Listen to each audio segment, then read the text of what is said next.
Bon, ben, bonjour tout le monde. Je vous invite d'ouvrir vos Bibles, regarder sur vos tablettes, cellulaires. Il y a d'autres possibilités. Exode chapitre 23 et le verset 16. Exode 23. OK. D'accord? Oui, j'arrive. Donc, il y a une grande importance de comprendre l'économie de Dieu dans son royaume et notre part. Il y a beaucoup de mauvaises conceptions ou de compréhensions.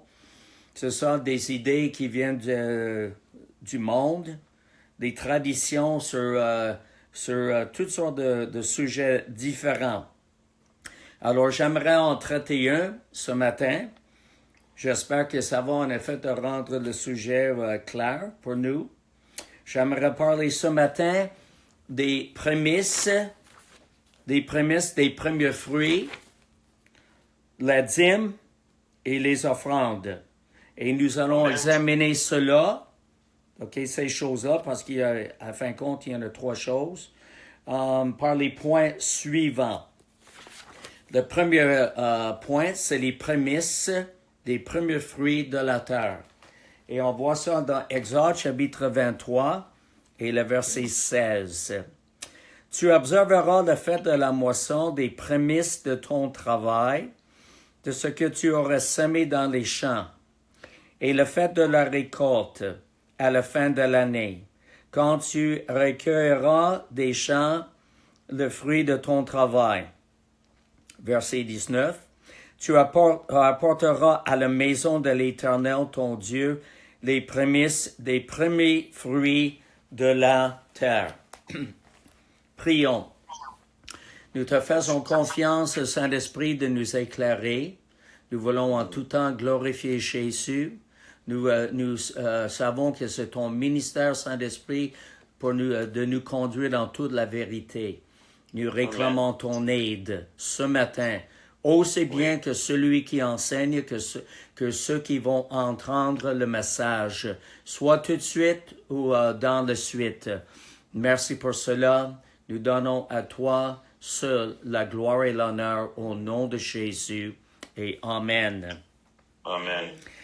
Alors, une des choses qui est bien importante de souligner, c'est le principe de la première mention dans la Bible d'un sujet pour nous aider à comprendre le sujet et de voir en effet comment ça nous donne la compréhension d'un sujet et ça continue à travers toute la Bible, à moins qu'il y ait un autre enseignement qui va modifier ce principe plus tard. Par exemple, un principe de la première mention dans l'Ancien Testament, mais dans le Nouveau Testament, il y a un autre enseignement, dont la première mention est très importante comme principe dans la Bible. Et dans ce passage, il parle des prémices, des premiers fruits de la terre. C'est une action de reconnaissance envers Dieu, parce que Dieu est celui qui pourvoit et qui est le responsable de la réussite de la récolte. Voici pourquoi, en effet, les Israélites donnaient des prémices en premier, en effet, à Dieu. C'est important de reconnaître Dieu dans nos vies et ne pas prendre ses bénédictions comme acquis ou à la légère.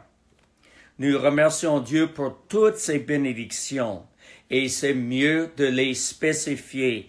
Pas simplement dire, merci pour toutes tes bénédictions, c'est quand même une bonne chose, mais quand même de spécifier comment Dieu agit ou a agi en notre faveur. Ici, les prémices des premiers fruits de la terre, le montant ou la quantité n'est pas spécifiée, mais c'est très bien mentionné. C'est de donner un exemple. Si vous commencez un emploi dans le monde que Dieu vous a accordé, c'est vraiment quelque chose, en effet, de donner comme prémisse, soit une semaine de votre paye, la première semaine de votre paye, ou le premier jour, c'est ça, au début, à Dieu selon sa direction. Ce n'est pas spécifié le montant ni en effet de la quantité. Parce que ici, c'était donné la prémisse des fruits de la terre, c'était pas spécifié combien qu'il voulait qu'il donne. Mais c'était donner ça à Dieu. C'est bon? Deuxième chose, dans l'Ancien Testament, il a parlé de la dîme. Et nous voyons cela, la première mention de cela, Genèse, chapitre 14 et le verset 18. 4, 14 ou 14? Oui, Genèse 14, 18. D'accord, verset 18. Donc, Genèse, chapitre 14, verset 18. Il parle de Melchizedek, roi de Salem, fit apporter du pain et du vin. Il était sacrificateur du Dieu très haut. OK? Il est venu justement rencontrer Abraham avant que son nom soit changé. Il bénit Abraham et dit, « Béni soit Abraham par le Dieu très haut, maître du ciel et de la terre. Béni soit le Dieu très haut qui a livré tes ennemis entre tes mains. » Alléluia. Ça, c'est bien écrit dans le verset 17. D'accord? Et Abraham lui donnait la dîme de tout. Alors, Abraham a donné la dîme de tout à Melchizedek. C'est la première mention de la dîme dans la Bible. Voilà, c'est le principe biblique qui reste en vigueur à travers toute la Bible, à moins qu'il y ait autre enseignement qui change la première mention plus tard dans la Bible. Abraham, c'est qui? C'est le type des croyants en Jésus-Christ sous la nouvelle alliance, selon l'Épître aux Romains. C'est le père spirituel des croyants spirituels. Romains chapitre 4 et le verset 18 nous rend ça très clair. Romains chapitre 4 et le verset 18. Espérant contre toute espérance, Abraham crut et devint ainsi le père d'un grand nombre de nations selon ce qui lui a été dit, telle sera ta postérité. Là. Donc Abraham est le père spirituel des croyants de la nouvelle alliance. Il a mis sa foi en Dieu et cela lui fait imputer à justice. Pourquoi est-ce qu'il a mis sa confiance en Dieu, que Dieu allait accomplir ses promesses à son égard? Et voilà, il est le Père spirituel pour chacun de nous. Melchizedek est un type de Jésus-Christ comme prêtre. Nous lisons dans le psaume 110. Le psaume 110.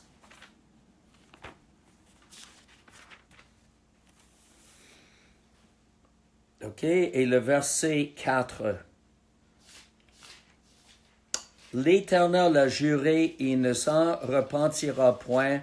Tu es sacrificateur pour toujours à la manière de Melchizedek. Il parle de qui? Il parle du Seigneur Jésus parce que c'est un psaume messianique. On voit ça dans le verset 10 de David, psaume. Parole de l'Éternel à mon Seigneur. Assis-toi à ma droite jusqu'à ce que je fasse de tes ennemis ton marchepied. Donc, c'est un psaume messianique et que Melchizedek, Jésus, était souverain sacrificateur établi selon d'autres de Melchizedek. Et nous lisons dans Hébreux chapitre 7, nous lisons beaucoup plus à propos de Melchizedek. Et Melchizedek est un type du Seigneur Jésus. Donc, c'est un personnage dans l'Ancien Testament qui nous permet de mieux comprendre la personne et le ministère du Seigneur Jésus-Christ. Hébreux chapitre 7. En effet, ce Melchizedek était roi de Salem, sacrificateur du Dieu très haut. Et alors devant d'Abraham, lorsqu'il revenait de la défaite des rois, il le bénit. Et Abraham lui donne le dîme de tout.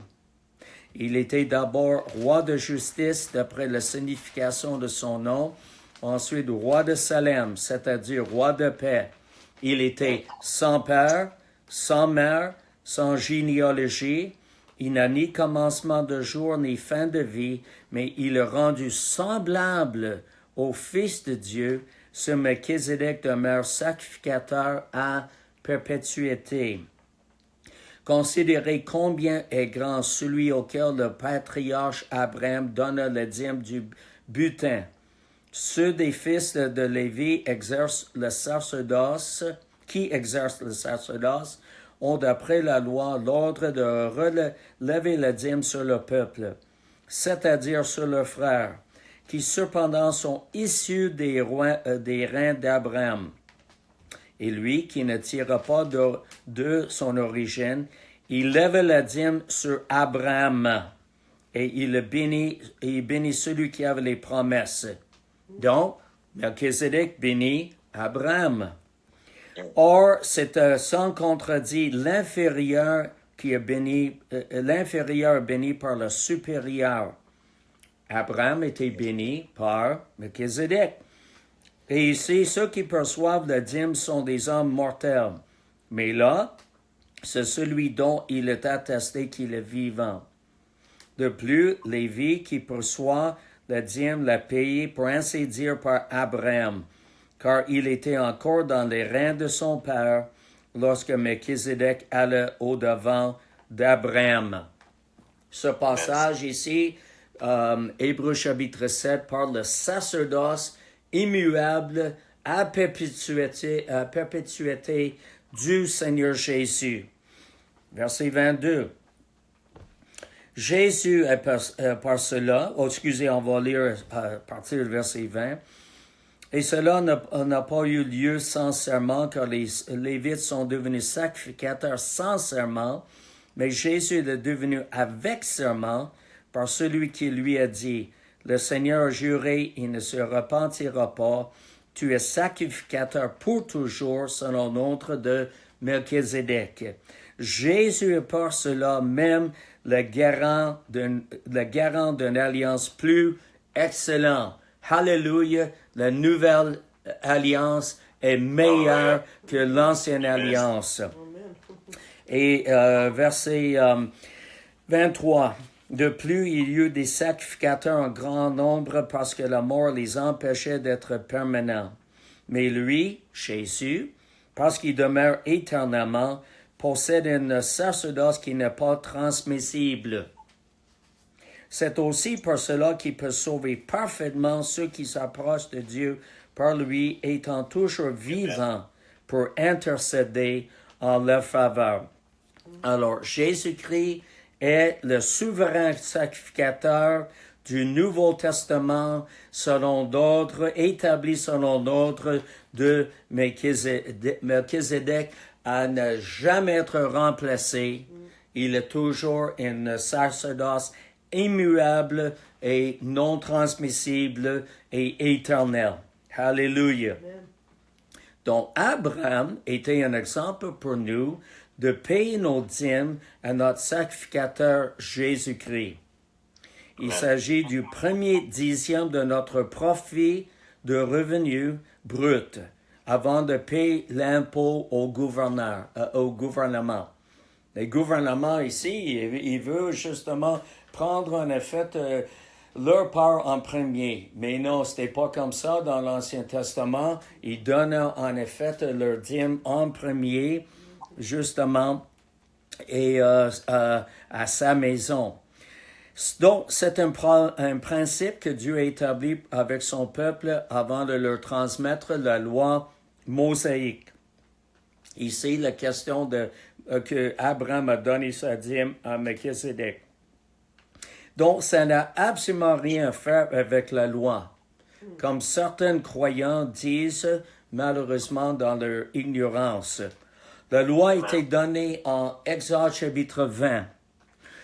Abraham a donné sa dîme à Melchizedek en Genèse chapitre 14.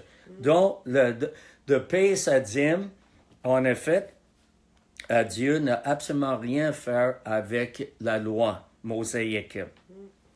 Maintenant, Lévitique chapitre 27. Lévitique chapitre 27.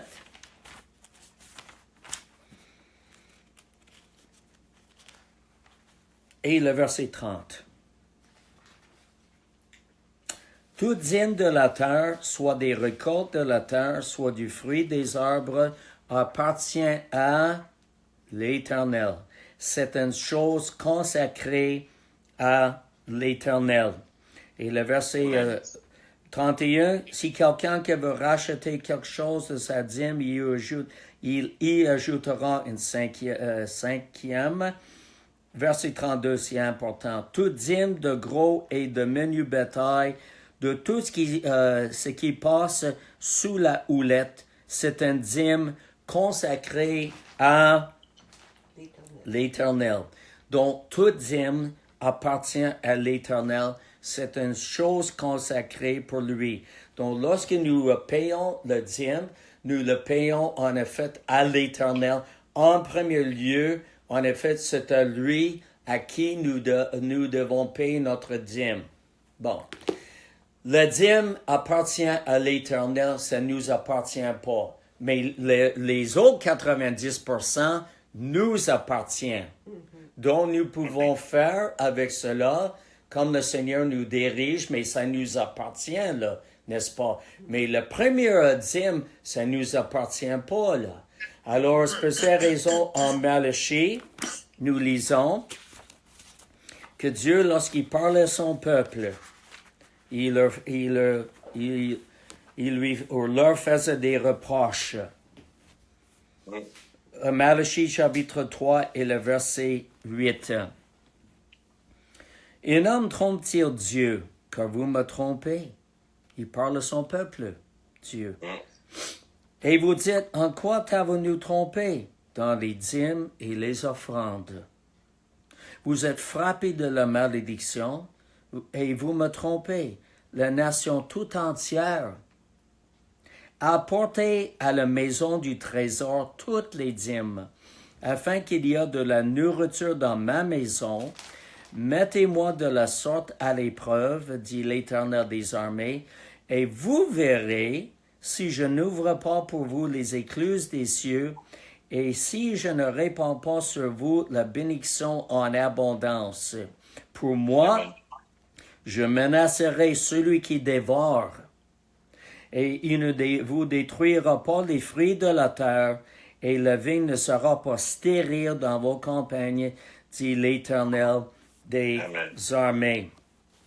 Oui, l'endroit, c'est ça, dont il dit apportez à la maison du trésor. D'accord? Apporter à la maison de la maison de la provision, parce qu'il parle ici des trésors, étaient en effet, faisait partie, en effet, cet endroit-là, c'est ça, dans l'endroit, en effet, du temple.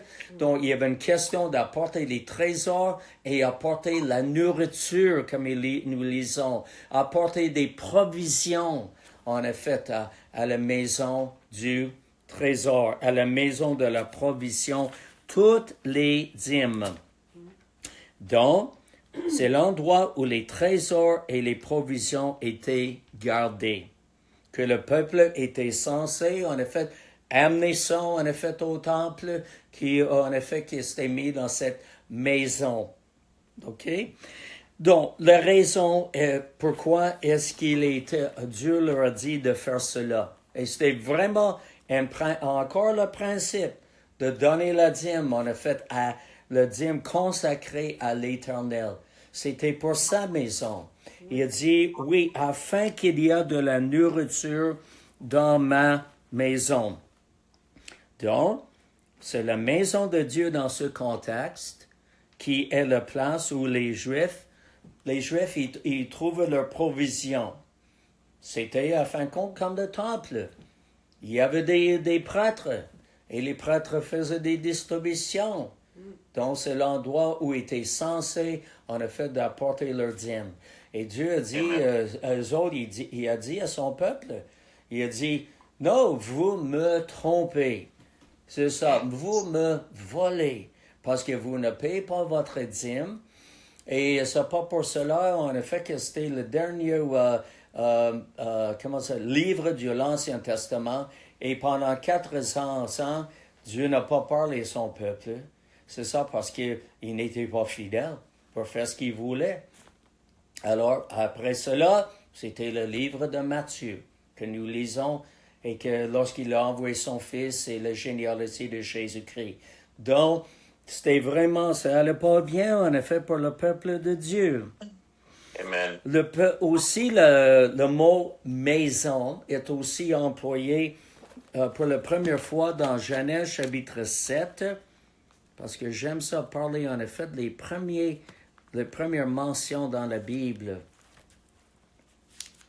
Genèse chapitre 7 et le premier verset. L'Éternel dit à Noé, entre dans l'arche, toi et toute ta maison, car j'ai été vu juste devant moi parmi cette génération.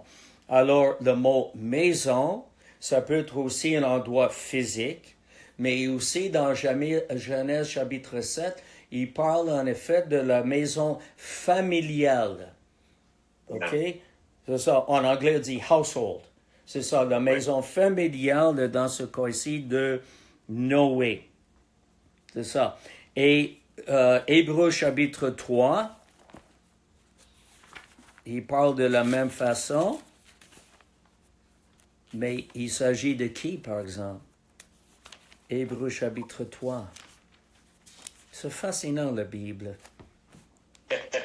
C'est vraiment rempli de toutes sortes de bijoux et puis des enseignements importants que Dieu, en effet, il veut que nous soyons bénis en comprenant des choses et en comprenant c'est ça qui va faire en sorte qu'on va, en effet, enrichir et bénir. Oui. Alors, Hébreux chapitre 3, c'est pourquoi, frères saints, qui avaient part à la vocation céleste, considérez l'apôtre et le souverain sacrificateur de la foi que nous professons. C'est qui? Jésus, qui a été fidèle à celui qui l'a établi, comme le fut Moïse dans toute sa maison. La maison, il parle de qui? La nation d'Israël, n'est-ce pas? Car il était jugé digne d'une gloire d'autant supérieure à celle de Moïse. Il parle de Jésus. Que celui qui a construit une maison a plus d'honneur que la maison même. Cette maison est construite par quelqu'un, mais celui qui a construit toute chose, c'est Dieu. Pour Moïse a été fidèle dans toute la maison de Dieu, comme serviteur pour rendre témoignage de ce qui devait être annoncé. Mais Christ l'est comme fils sur sa maison. Et sa maison, c'est nous. Nous sommes sa maison. Pourvu que nous retenions jusqu'à la fin de la ferme confiance et l'espérance dont nous nous glorifions. Et bien sûr, il parle ici, en effet, l'Épître aux Hébreux, ça spécifiait des Juifs croyants qui pensaient, en effet, que, oh non, sous la pression, en effet, ils pensaient possiblement de retourner au judaïsme et pas continuer en effet, dans le christianisme avec Jésus comme le souverain sacrificateur, là. Donc, il expliquait ces choses-là, il les mettait en garde aussi si nous retenons jusqu'à la fin de la ferme confiance et l'espérance dont nous nous glorifions. Voilà. Donc, Christ de famille, il est en charge de sa famille dans le Nouveau Testament. Tandis que lorsqu'il s'agit de la dîme, je crois que c'est la maison où nous sommes nourris comme enfants de Dieu. Et la maison où nous sommes nourris comme enfants de Dieu est l'Église locale. Si c'est le cas, par exemple. Parce qu'il y a des églises locales qui sont devenues le club social. Malheureusement. Alors, ça devrait être l'endroit où que nous envoyons, en fait, nos dîmes en majorité, en fait, à l'Église locale. Nous allons retourner dans Deutéronome, chapitre 14. Deutéronome, chapitre 14 et le verset 27.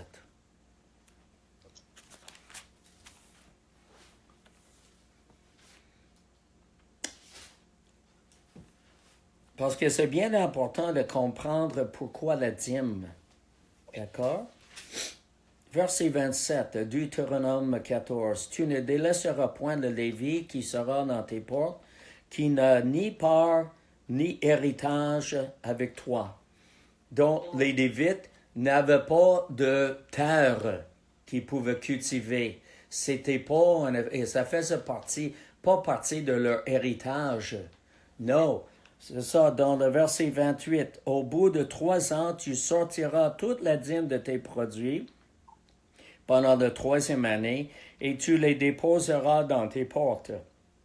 Alors viendront le Lévi, qui n'a ni part ni héritage avec toi, et ensuite l'étranger, l'orphelin et la veuve, qui seront dans tes portes, ils mangeront et se rassasieront, afin que l'Éternel ton Dieu te bénisse dans tous tes travaux que tu entreprendras de tes mains. Et nous lisons dans le chapitre 26. Il continue dans la même optique. Deutéronome 26 et les versets 12 et 13. Lorsque tu aurais achevé de lever toute la dîme de tes produits, la 3e année, pas la première année, 3e année, l'année de la dîme, tu le donneras au Lévi, à l'étranger, à l'orphelin et à la veuve, et ils mangeront et se rassasieront dans tes portes. Tu diras devant l'Éternel ton Dieu, j'ai ôté de ma maison ce qui est consacré, et je l'ai donné aux Lévites, à l'étranger, à l'orphelin et à la veuve, selon tous les autres que tu m'as prescrits. Je n'ai ni transgressé ni oublié aucun de tes commandements. Donc, il a parlé aussi, justement, j'ai ôté de ma maison ce qui est consacré.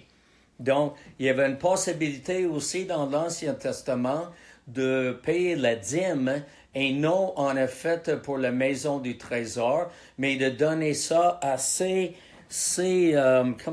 groupes de personnes. Dans la 3e année, l'étranger, ça veut dire celui qui est venu en Israël, qui n'était pas israélite, qui est venu là pour se héberger ou pour se rétablir. Puis on pouvait donner ça, lui, à l'orphelin, aux orphelins, aux veuves et aussi même aux Lévites, ceux qui servaient dans le temple. Donc, il y avait une question, en effet, d'un peu de, comment je peux dire ça, de liberté aussi à qui on pouvait donner la dîme. Mais normalement, c'était donné, en effet, par le peuple d'Israël à la maison du trésor, fidèlement, pour être distribué, employé, en effet, pour tout l'office ou les besoins, en effet, du temple. C'est bon? Aujourd'hui, on n'a plus de temple, n'est-ce pas? On est comment ça dit ça?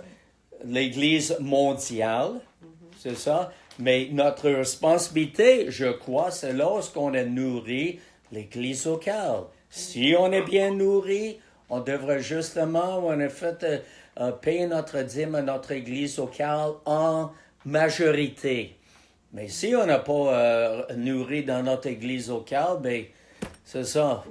Peut-être envoyer en effet cela, ou en effet aux personnes qui nous nourrissent par l'Internet ou d'autres choses, ou peut-être on devrait chercher une église où lorsqu'on va être nourri spirituellement.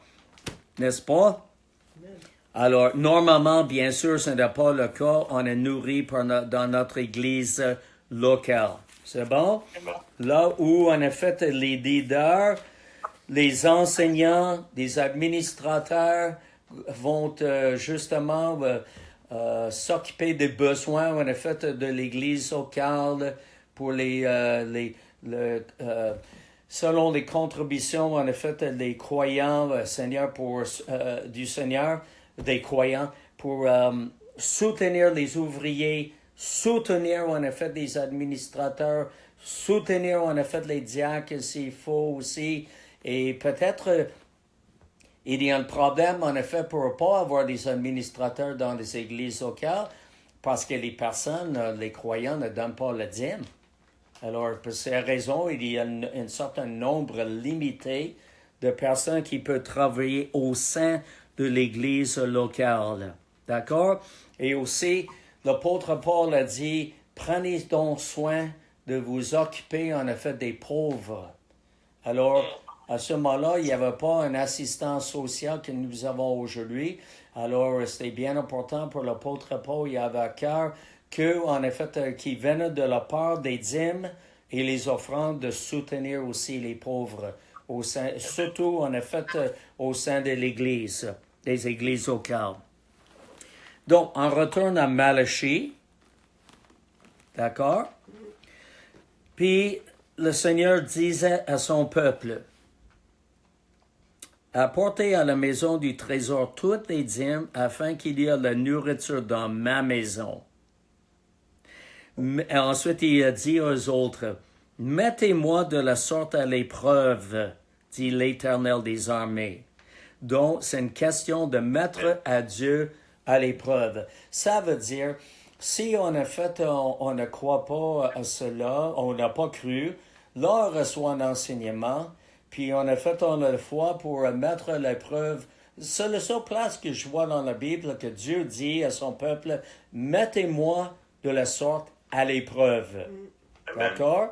Oui. Alors, il s'agit de mettre à l'épreuve Dieu par la foi, par l'obéissance, et ensuite il dit, la déclaration de promesse. Et vous verrez, oui, vous verrez, peuple de Dieu, si je n'ouvre pas pour vous les écluses des cieux. C'est un beau mot, écluse. Oui. Écluse en anglais est mettre fenêtre. C'est justement c'est un moyen d'accès de voir la lumière. Ici, en effet, c'est la bénédiction.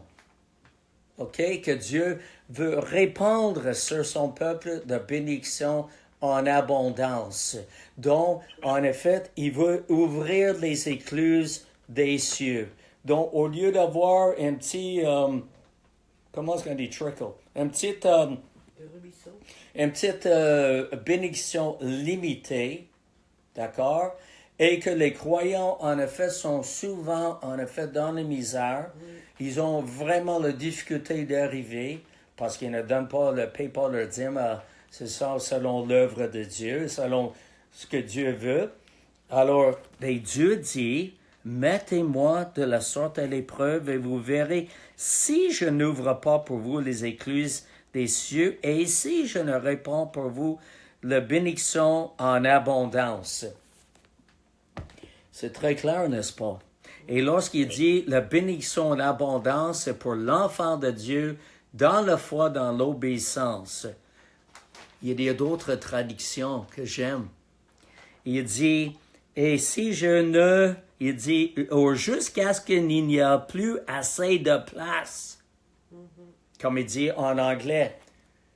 Il n'y aura plus assez de place, en autrement, lorsqu'on paie le dîme et les offrandes, et Dieu dit, il va répondre sur nous la bénédiction jusqu'à ce qu'il n'y ait plus assez de place.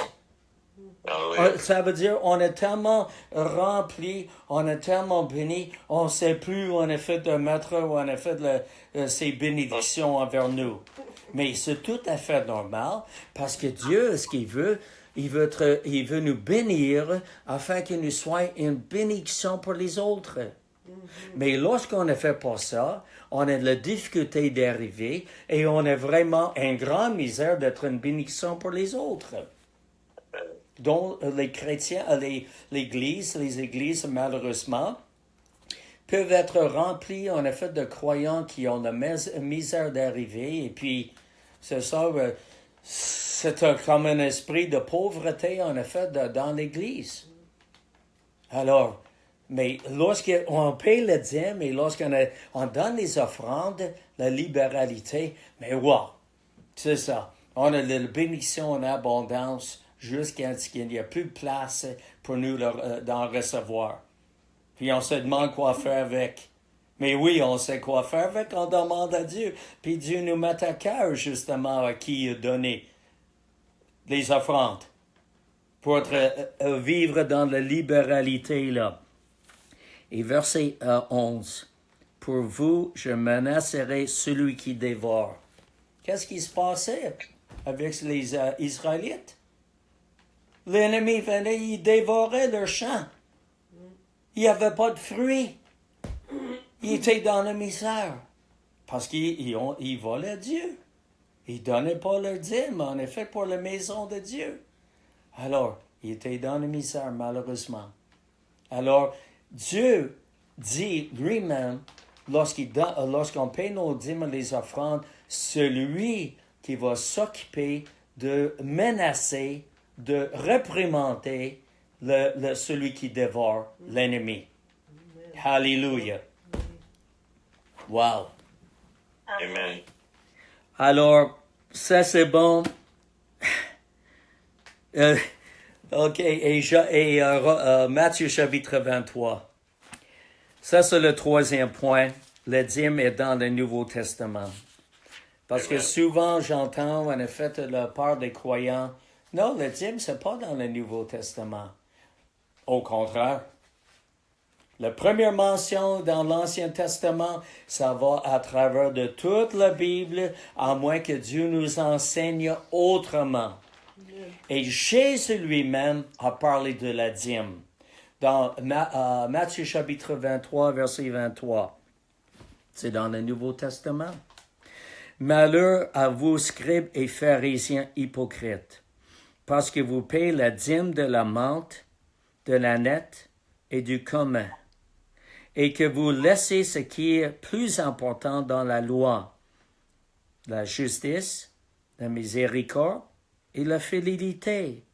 C'est là ce qu'il fallait pratiquer. Et c'est ça qu'ils ne pratiquaient pas.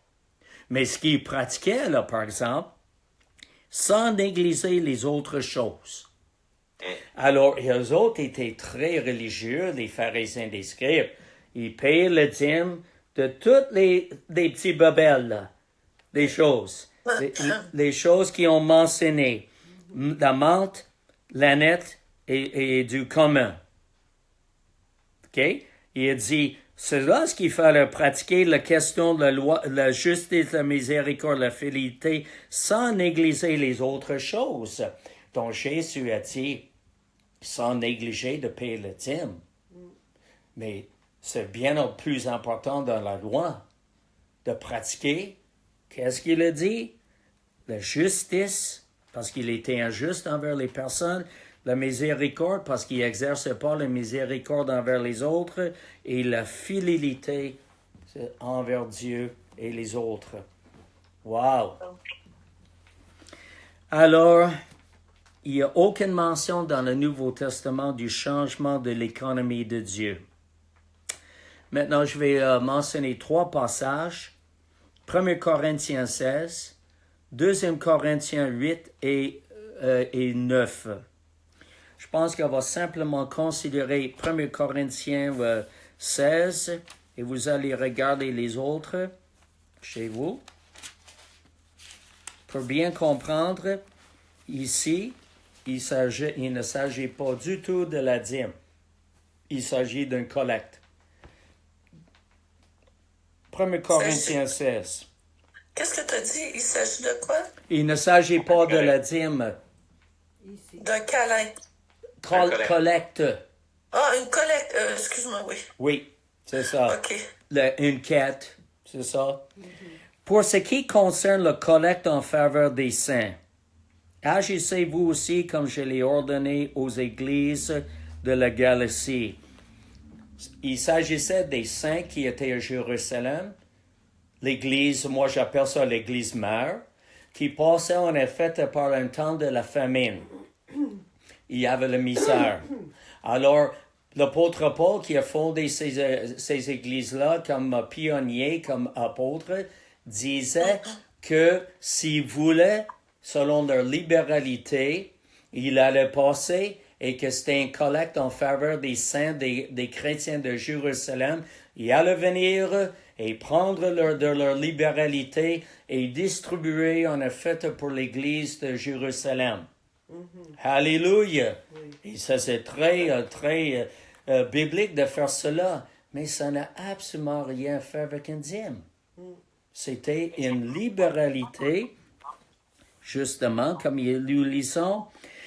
Verset 2. Que chacun de vous, le premier jour de la semaine, mette à part chez lui ce qu'il pourra, selon sa prospérité, afin qu'on n'entende pas mon arrivée pour recueillir les dons. Il veut que les chrétiens de Corinthe soient préparés d'avance. Verset 3. Et quand je serai venu, j'enverrai avec les lettres pour porter vos libéralités à Jérusalem, les personnes que vous aurez approuvées. Et si les choses méritent que j'aille moi-même, elles feront le voyage avec moi. J'irai chez vous quand j'aurai traversé la Macédoine, quand je traverserai les Macédoines. Puis voilà. Et il parle la même chose dans 2 Corinthiens, les chapitres 8 et 9. Bon. Alors ici, il s'agit d'une libéralité, aucunement d'enzyme.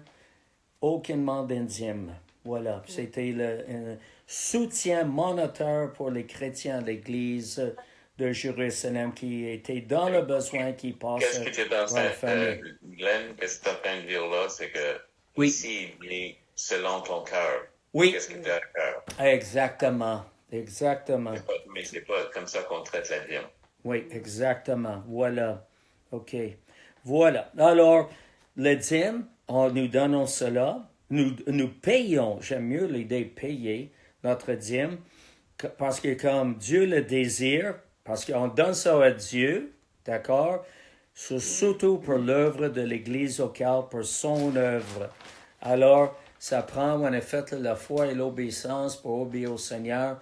Et là, ça ne devrait pas être un fardeau. Au contraire, ça devrait être un moyen de bénédiction parce que lorsque nous faisons cela, nous reconnaissons que Dieu, en effet, nous donne tout. Il nous donne le privilège de donner 10%. Et ensuite, il y a une promesse qui est attachée à cela. Alléluia. Faites cela et vous verrez si je n'ouvre pas pour vous les quoi?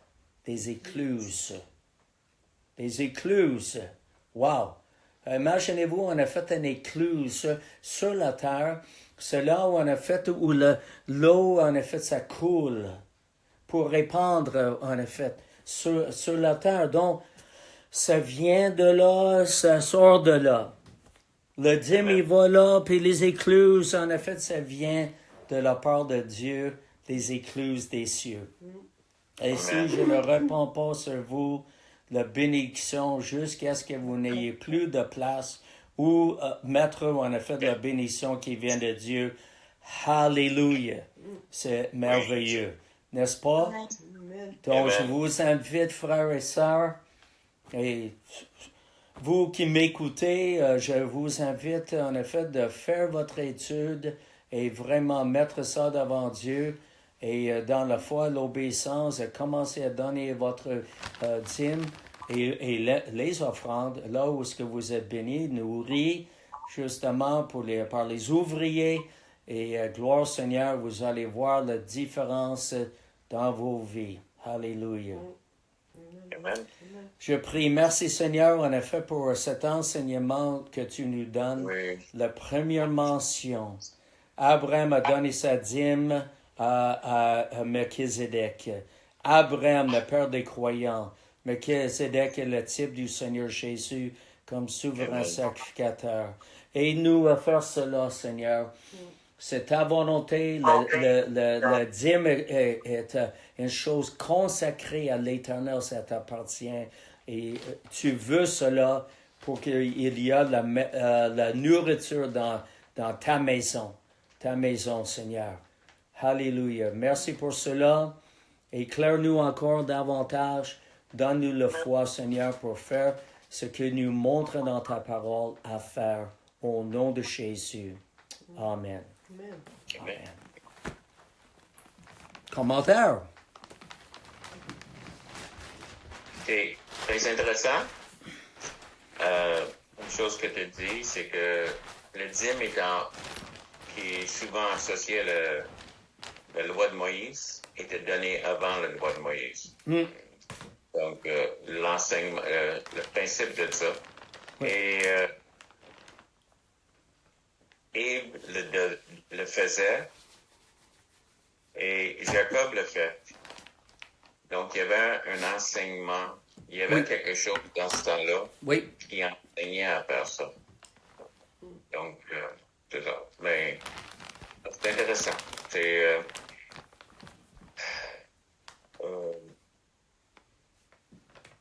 en tout cas, c'est ça. Nous, c'est toujours été un principe pour nous, qu'on soit pasteur ou qu'on soit membre d'une église. Ça, c'est une chose qu'on faisait toujours. On a mis le Seigneur à l'épreuve, puis le Seigneur a toujours été fidèle. Là. Oui. Amen. Oui. Donc, fait tout ce qu'il demande, il y a toujours, ça prend toujours la foi, à quelque part. Oui. Dieu aime la foi. Oui. Amen. Faire confiance en lui. Oui. Oui. Oui. Alléluia. Pourquoi? C'est quoi les deux combats? Il dit, Jésus a dit, tu peux pas servir Dieu même. Yeah. Et maman. Quoi les deux mêmes? Dieu ou maman. Oui. Disons qu'il n'a pas dit Dieu le diable. Non. Donc, c'est Pourquoi? vraiment... Hein? C'est quoi la différence? Et la chose, c'est que c'est comme si les plus grandes luttes qu'on va voir dans notre vie, c'est entre Dieu et l'autre. Parce Et que non, maman, c'est le Dieu de l'argent, c'est ça? Oui, mais... Je oui, sais pas, c'est une question que je pose. Donc, il représente ça. Il représente l'autre. Ah, ok. Puis, c'est pour ça que c'était toujours surprenant pour les gens. Oui. Mais quand il arrive, il parle de l'offrande dans la Bible. Les gens ont de misère avec ça. C'est comme, il parle des dîmes, puis il parle des offrandes. Mm. Puis il dit, mais c'est parce que c'est l'autre Dieu de notre vie. Yeah. L'argent n'est pas la racine de tous les maux. Non. C'est l'amour de l'argent. C'est ça. Amen. Yep. Oui. Donc, c'est pour ça qu'il mentionne quelque chose de très concret qui s'appelle la dîme. Et plus quelque chose, quoi. Oui. Amen. Et c'est ça. Donc, pas tout le monde. C'est tout encore un sujet controversé. Et je suis content que tu en as parlé ce matin, Glenn. C'est quelque chose qu'on peut entendre. Puis, tu l'as enregistré? Oui. Okay. Donc, c'est ça. Et que les gens l'entendent. Oui. Je pense que nous, c'est une pratique, au moins, c'est de faire, on le fait régulièrement, entre nous, mais c'est bien pour tout le monde. Mais surtout, c'est que ce soit approché comme Dieu veut bénir. Yeah. Exactement. Exactement. Il donnait la viande, le temps de l'avaler, de penser là-dessus, puis tout ça. Oui. Mais je crois dans le principe de bénédiction là-dedans. C'est toujours béni ceux qui l'ont qui ont fait. Amen. Lorsqu'on s'est mariés, Glenn et moi, Glenn a décidé qu'on va donner la dîme. Puis, moi, je connaissais pas ça du tout. J'avais pas étudié la dîme. Puis moi, ça m'a tellement effrayée. Je dormais pas la nuit avec cette idée-là. Oui. Mais le Seigneur a béni tout de suite, et on a commencé à prospérer presque immédiatement. On a passé par 4 ans d'école biblique. Glenn ne travaillait pas, puis moi non plus. Sauf l'été, il travaillait. Puis, mais on manquait jamais de rien. Elle a-tu à l'école biblique aussi, Linda? J'ai assisté à quelques cours, mais j'ai tombé enceinte pour Michael quasiment Ok. tout de suite lorsqu'on s'est mariés, que Ok. j'ai pas pu aller tout le temps. Amen. Mais Gloire à Dieu. Excuse-moi.